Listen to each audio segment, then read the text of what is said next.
Hey, welcome to another episode of Mandy's Not So Small Talk, and I am your host, Mandy, and we are diving deep into the cosmic, the mythical, and the personal to uncover truths that actually help us navigate this fascinating journey of life.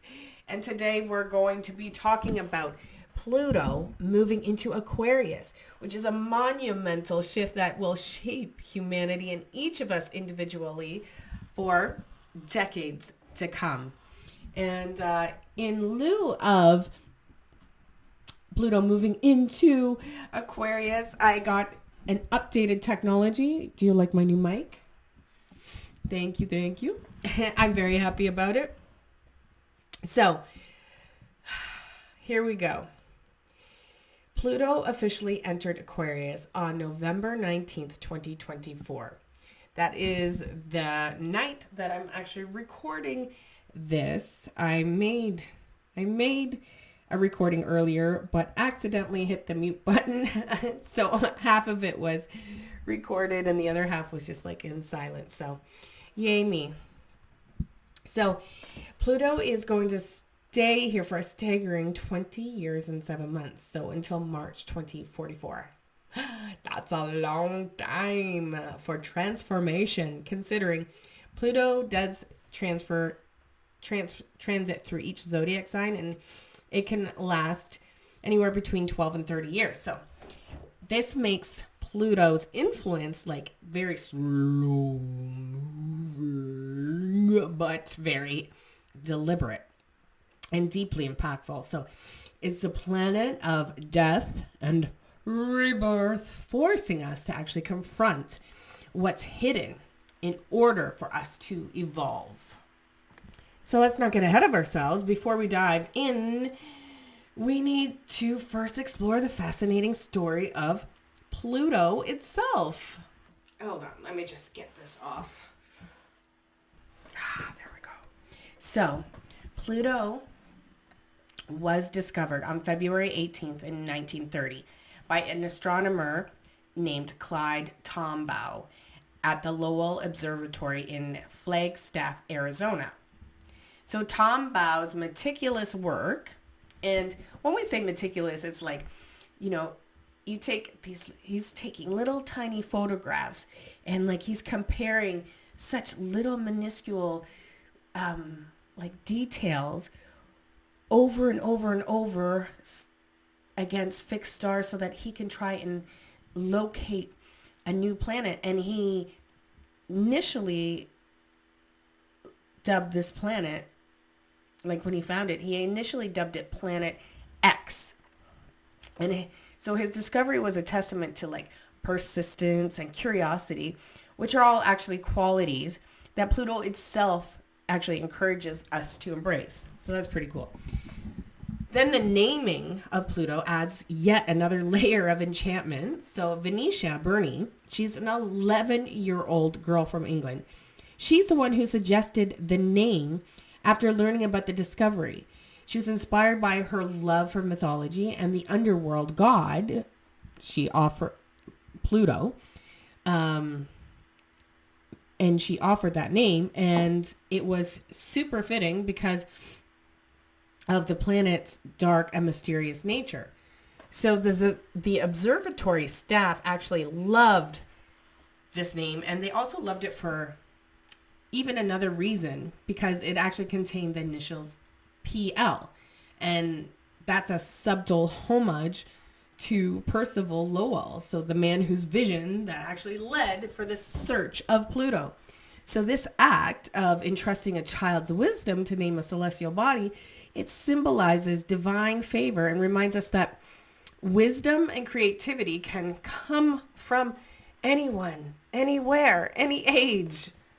Okay, so Pluto, or also known as Hades in Greek mythology, governs the underworld, but his domain goes beyond death. He's the keeper of the hidden treasures, both literal gems and minerals, and metaphorical, which would be like our inner truths.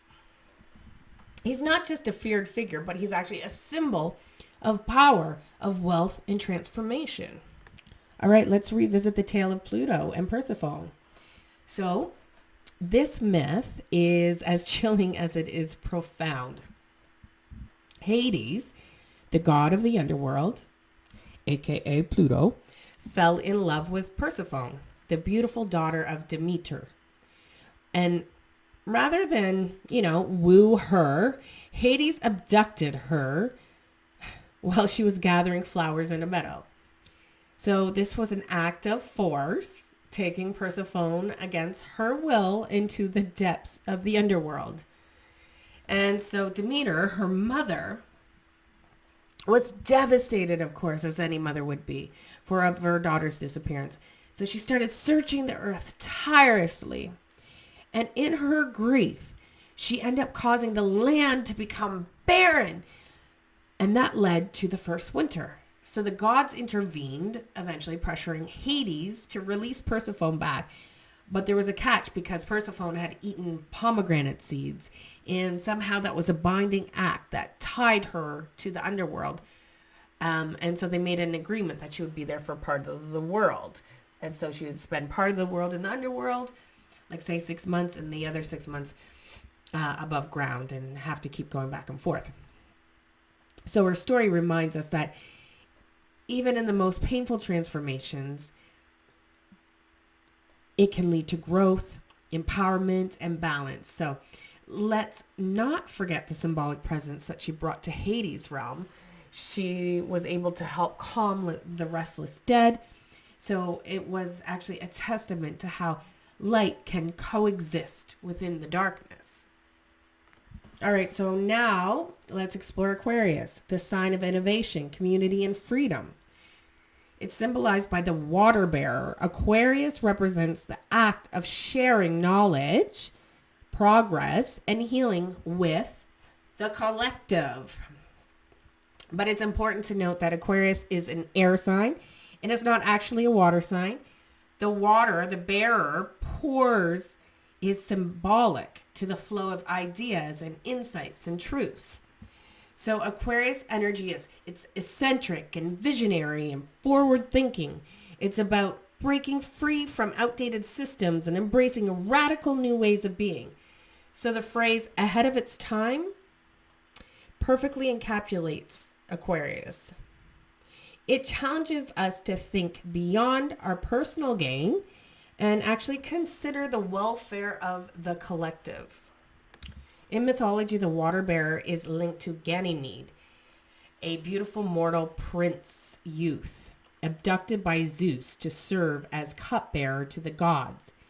Zeus didn't choose Ganymede merely for his beauty, apparently, but it was a big reason. He also, because his beauty was legendary. So Ganymede also symbolized purity and divine potential and the ability to bridge the gap between the mortals and the gods.